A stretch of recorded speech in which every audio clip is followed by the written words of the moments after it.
Nobody told me that you're actually allowed to be depressed.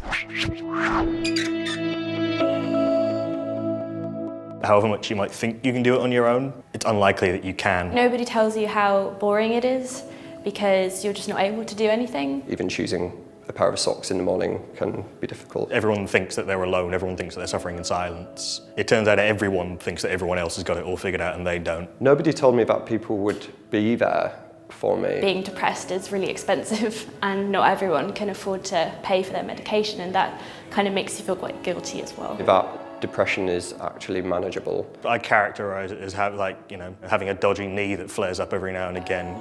There are ways you can deal with it. Depression is like a monster and it's wearing like a human sort of costume with like a big smile on its face, and like no one would ever say like, are you depressed? Because people can't see it, they think it's not real.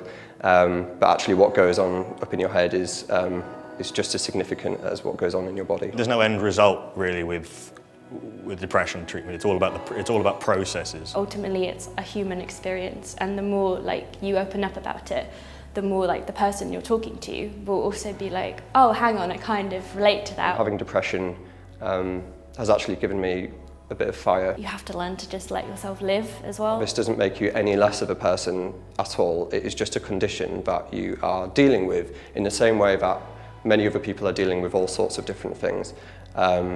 So don't be hard on yourself and get help.